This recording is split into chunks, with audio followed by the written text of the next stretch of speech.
అవధానిగా ప్రవచనకర్తగా పేరు తెచ్చుకున్న గరికపాటి నరసింహారావు వివాదాల్లో చిక్కుకున్నారు.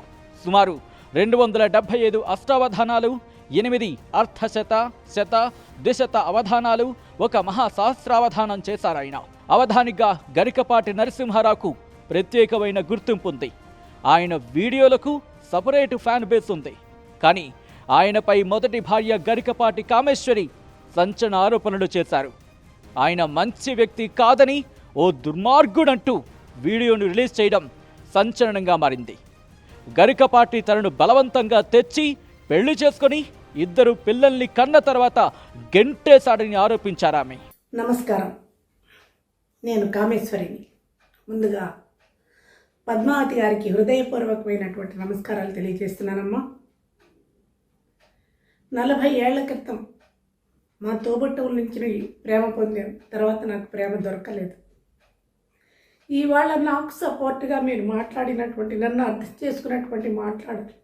తర్వాత నాకు కొంచెం ఇది మంచి ఇది చెడు చెప్పేవాళ్ళు కూడా లేని ఈ పరిస్థితిలో మీరు కొంచెం మంచి చెడులు చెప్పటం, ఇవన్నీ కూడా నా హృదయాన్ని తాకి చాలా చాలా చాలా ఆనందం అయ్యాయి. ఈ ప్రేమతో దుఃఖం వస్తుంది. ఇప్పటికి 4 వీడియోలు నేను చేస్తున్నాను, డిలీట్ చేస్తున్నాను. మాట్లాడడానికి రావట్లేదు. ఎందుకంటే మీ మాటలు నా గుండెలో అలా అలా అలా అలా మెదులుతున్నాయి. అలాగే ప్రొఫెసర్ డాక్టర్ ముళ్ళపూడి సత్యనారాయణ గారికి కూడా హృదయపూర్వకమైనటువంటి నమస్కారాలు. అయ్యా, మీరు పెద్ద పెద్ద మాటలు గారు, పాదాపి వందనాలు లాంటివి కాదండి. సరస్వతి పుత్రులు మీరు. మీ వీడియోలు ఇంతకిత్తం నేను చూడలేదు.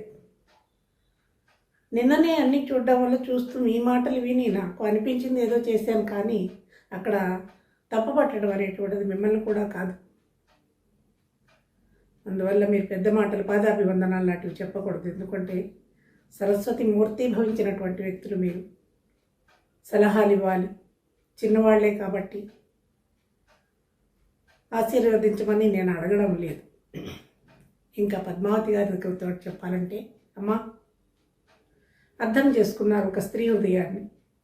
అలాగే తప్పులు అటు ఇటు ఉన్నాయనేటువంటిది కూడా నిజం. జరిగిన విషయాల్లో చాలా చాలా చెప్పాలి, కానీ మీకు తెలియదు. ఆ వ్యక్తి ఒక లేడీ సైకో. ఒక స్త్రీ జీవితం నాది ఎలా నలిగిపోయింది అనేటువంటిది మిమ్మల్ని నేను పర్సనల్గా కలిసే చెప్తాను.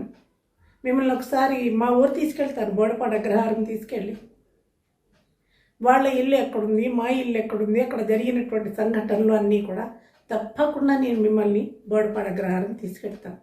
గరికపాటి నరసింహారావు చిన్నతనంలోని తనను లాక్కొచ్చి మెడలో దండవేసి పెళ్లి చేసుకున్నాడని కామేశ్వరి ఆరోపించారు. మొదట్లో ఉద్యోగం లేదు, డబ్బు లేదు, ఉన్న ఇంటిని తెల్ల కాగితాల మీద సంతకాలు పెట్టించుకొని రాయించుకున్నాడంటూ ఆరోపించారు. పిల్లల భవిష్యత్తు గురించి ఆలోచించి తానే బయటకు వచ్చేశానని, ఆ తర్వాత శారదాని మరో మహిళను పెళ్లి చేసుకున్నాడని ఆరోపించారు కామేశ్వరి. గరికపాటి స్త్రీ వ్యతిరేకి అంటూ ఆయనకు నిలువెల్లా మహిళలపై ద్వేషం ఉందన్నారు కామేశ్వరి. ఆయనిప్పుడు సరస్వతి పుత్రుడిగా ఉన్న గతంలో అనేక ఘోరాలు చేశాడంటూ కామేశ్వరి అసలు నిజాలను బయటపెట్టారు. గరికపాటి ఎప్పటికీ వీడియోల ముందుకు వచ్చి మాట్లాడలేడు. ఘోరాతి ఘోరమైనటువంటి పరిస్థితులను నాకు తీసుకొచ్చి నా జీవితాన్ని నలిపేశాడు. అందుకే స్త్రీ సైకో అన్నాను. పైకి చెప్పేటువంటి ఈ సరస్వతి పుత్రుడిలో నీచాతి నీచమైనటువంటి భావనలు చాలా ఉన్నాయి. అయితే ఇంకొకటి కూడా చెప్పాలి. తప్పు చేసినది 40 ఏళ్ల క్రితం. అప్పటికి సరస్వతి పుత్రుడు కాదు, సామాన్యమైనటువంటి వ్యక్తి, నీచమైన భావనలు ఉన్నటువంటి ఒక దుష్టుడు. దుష్టత్వంతో నన్ను చూశాడు, నా జీవితాన్ని తగలబెట్టాడు, నాశనం చేశాడు. ఇప్పుడు సరస్వతి పుత్రుడు, ఇప్పుడు జ్ఞానం వచ్చింది. ఇప్పుడు అలాంటి వెర్రి పనులు చేయకపోయినా లోపల ఉన్నటువంటి ఆ స్త్రీ పట్ల ఉన్నటువంటి ఒక ఏహ్యమైనటువంటి చాలా అసహ్యకరమైనటువంటి భావనలతోటే ఆ స్త్రీలను అలా విమర్శిస్తాడు. లోపల ఉన్న వ్యక్తి గురించి మీకు తెలియదు. అది మీడియా ముందు కాదు, ప్రపంచానికి చెప్పేటువంటి విషయాలు కాదు. భర్త ఎలాంటి వాడో భార్యకి మాత్రమే తెలుస్తుంది, తల్లికి కూడా తెలియదు. ఇక్కడ భార్య అని నేను అనట్లేదు, అది చాలా నీచమైనటువంటి పదం నా దృష్టిలో, నా విషయంలో. అక్కడ ఏం జరిగింది అనేటువంటిది సూక్ష్మంగానే చెప్తాను, లెంగ్తీగానే చెప్పాను. వ్యామోహంతో జరగలేదు అది. రావణాసురుడు సీతను ఎత్తుకెళ్ళాడు, తీసుకెళ్ళి రాక్షస స్త్రీలని కాపలా పెట్టాడు. ఎందుకు ఆమెను మనసును మార్చండి మార్చండి అని.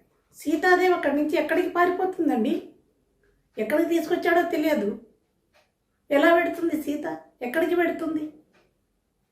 చుట్టూ రాక్షసులు ఉన్నారు కదా. నా పరిస్థితి అదే అయ్యింది. నీకు నిజాలు చెప్తున్నాను నేను. కామేశ్వరి పేరుతో సోషల్ మీడియాలో జరుగుతున్న ప్రచారం, ఆరోపణలపై గరికపాటి నరసింహారావు టీం రియాక్ట్ అయింది. కొందరు వ్యక్తులు తప్పుడు ప్రచారం చేసి గరికపాటి పరువు తీస్తున్నారంటూ స్టేట్మెంట్ రిలీజ్ చేశారు. ఈ దుష్ప్రచారం వారి కుటుంబ సభ్యులను, అభిమానులను కలవరపెట్టిందంటున్నారు. కొన్ని వేర్వేరు సంఘటనలు ఎవరెవరికో చెప్పని క్షమాపణలు కూడా చెప్పినట్లు ప్రచారం చేయడం పైన తప్పు పట్టింది ఆయన టీం. గరికపాటి పారితోషకాలు, ఆస్తుల విషయంలో కూడా నిరాధార అసత్య ప్రచారం జరుగుతోందని, అదంతా తప్పుడు ప్రచారం అంటూ మండిపడింది గరికపాటి టీం. నేతాజీ గురుకుల విద్యాలయం ఇప్పటికీ అది రన్నింగ్. ఎవరికైనా డౌట్ ఉంటే వెళ్ళి చూడొచ్చు. అక్కడ పొలాల మధ్యలో స్నేహితులతో కలిసి ఈ దుష్టుడు ఒక స్కూల్ పెట్టాడు. ఇదే నేతాజీ గురుకుల విద్యాలయం. స్కూల్ రన్ చేస్తుంటే నాకు చిన్నప్పటి నుంచి ఇవి మా 18 పురాణాలు చదివేయడం చాలా గౌరవంగా ఉండేదాన్ని. గౌరవంగా మాట్లాడేదాన్ని. ఏమయ్యా ఏంటి అంటూ మాట్లాడేదాన్ని. వీళ్ళన్న చాలా అందమైనటువంటి వాడు. మా మామగారు చాలా అందమైనటువంటి వాడు. మా అత్తగారి రూపమే ఈ గరికపాటికి వచ్చింది. ఆయనతో నా వివాహం అయింది, కానీ కుటుంబాల మధ్య విభేదాల వల్ల పెళ్ళైన 3వ రోజు నుంచే నన్ను పుట్టింటికి వెళ్ళనివ్వలేదు. మా ఇద్దరి మధ్య ఎప్పుడైనా గొడవ వస్తే మీ నాన్నది మా నాన్నదే అనుకోవడమే తప్పితే మా ఇద్దరి మధ్య గొడవలు లేవు. ఎందుకంటే మాది అన్యోన్యమైనటువంటి దాంపత్యం, మంచి జీవితం. నాకు చాలా ఇష్టం ఉండేది. అందరూ మీ ఇద్దరిని చూసి చక్కటి జంటను ముచ్చట పడేటువంటి వాడు. అప్పటి నుంచి దుష్టమైనటువంటి కన్ను వేశాడు ఈ దరిద్రుడు. నేను ఖాళీగా ఉన్నాడు, ఉద్యోగం లేకుండా మీ అన్న ఉద్యోగం ఇచ్చి చూడబయ్యా, నువ్వు స్కూల్ పెట్టావు కదా అని నా కర్మ కాలి అడిగాను. ఉద్యోగం ఇప్పిస్తానని తీసుకెళ్ళినటువంటి ఈ మనిషి అదే సమయానికి ఒక 4 రోజులు ఉద్యోగం చేస్తూ ఉండగా వీళ్ళన్నకి ఉద్యోగం విశాఖపట్నంలో వస్తే జాయిన్ అవ్వడానికి పెడుతుంటే నేను కూడా పెడతాను, నేను ఇక్కడ ఉండను, వస్తానని ఆ మనిషిని పట్టుకుని ఏడిస్తే ఈ దుష్ట నీచాతి నీచుడు ఏమన్నాడు, ఇద్దరు ఒకసారి వెళ్ళిపోతే ఇక్కడ టీచర్లు తక్కువ అవుతారు, అది 5వ క్లాస్ ఉన్నటువంటి చిన్న స్కూల్, నా అవసరం లేదు. కానీ అన్నకి మాయ మాటలు చెప్పి నేను వారం రోజులు ఒక 10 రోజుల్లో చూసి నేను పంపిస్తాను, నువ్వు ఉంచు అంటే వేరే క్యాస్ట్ వాళ్ళైతే గుంజి లెంపమీ కొట్టి నా పెళ్ళం ఇక్కడ ఎందుకు ఉంటుందిరా అని పట్టుకెడతారండి. మేము బ్రాహ్మణం కదా. అటువంటి అది ఆ పొగరనండి, లేకపోతే ఆ ధైర్యం కానంటే అది లేదు. ఆ ధైర్యమైనటువంటి ఆలోచనలు వాళ్ళకి రావు. నరసింహారావు పశ్చిమ గోదావరి జిల్లా పెంటపాడు మండలం బోడపాడు అగ్రహారంలో వెంకట సూర్యనారాయణ, వెంకట రమణమ్మ దంపతులకు 1958 సెప్టెంబర్ 14వ తేదీన జన్మించారు. ఎంఏ, ఎంఫిల్, పిహెచ్డి చేసి 30 ఏళ్ల పాటు ఉపాధ్యాయుడిగా పనిచేశారు ఆయన. 1992లో తొలిసారి ప్రవచనం చెప్పిన గరికపాటి దాదాపు 28 ఏళ్ల నుంచి ప్రవచనాలు చెబుతూనే ఉన్నారు. అవధానిగా ఆయన చేసిన ప్రవచనాలకు అనేక బిరుదులు కూడా దక్కాయి. భారత ప్రభుత్వం నుంచి 2022లో పద్మశ్రీ పురస్కారాన్ని అందుకున్నారు గరికపాటి నరసింహారావు. బ్రాహ్మడు తెలివైన వాడు, కానీ భయస్తుడు. పైగా ఈ అన్నగారికి తమ్ముడు పట్ల అపారమైనటువంటి నమ్మకం. తమ్ముడే కదా ఉన్నాడు వాడు, నీకెందుకు భయం, ఈ అడవి అయినా పర్వాలేదులే అని నాకు నచ్చ చెప్పి నన్ను వదిలేసి వెళ్ళిపోయాడు. కానీ కూడా తీసుకెళ్ళి ఇంత బాధ ఉండకపోను. కానీ నా కర్మ అది కూడా. ఇప్పుడు సత్యనారాయణ గారు, మొదలపూడి సత్యనారాయణ గారు చెప్పారు చూసారా, గత జన్మవేవో ఉంటాయి, ఆ కర్మలే నడిపిస్తాయి. ఈయన వెళ్ళిన 2వ రోజు నుంచే వీడు ప్రవచనాలు మొదలెట్టాడు నా దగ్గర. నేను తల్లితో సమానం ఏం మాట్లాడుతున్నామంటే అక్కడ జరిగిన వెర్షన్స్ని పద్మావతి గారు పర్సనల్గా చెప్తాను, వీడియోలో చెప్పలేదు. అక్కడ వ్యామోహంతో కూడినటువంటిది కాదు. ఎందుకు ఏం జరిగింది అనేది తర్వాత చెప్తాను. గతం అయిపోయిందండి. పాపమో పుణ్యమో, క్రితం జన్మ పాపాన్ని నేను కూడా అనుభవించబట్టే కదా ఈ జీవితం ఇలా అయింది. లేకపోతే ఆ మనిషితో ధర్మంగానే బతికి హాయిగా నాకు పెళ్ళిళ్ళు, పూజలు, నోములు, వ్రతాలు ఇష్టం, మనస్ఫూర్తిగా ఇష్టం. అన్నింటినీ కోల్పోయాను. నా కర్మ, వీడి పాల్పడ్డా. కానీ నా జీవితం చివరి వరకు నన్ను నలిపేసాడండి. ఒక స్త్రీని హీనంగా నన్ను ట్రీట్ చేశాడు. ఇది కూడా నేను వీడియో ముందు చెప్పలేను.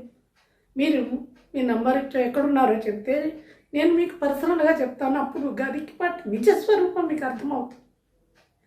ఆయన వీడియో ముందుకి జీవితంలో రాడండి. నా ఎదురుగా కూర్చొని నేను చెయ్యలేదని చెప్పమానండి.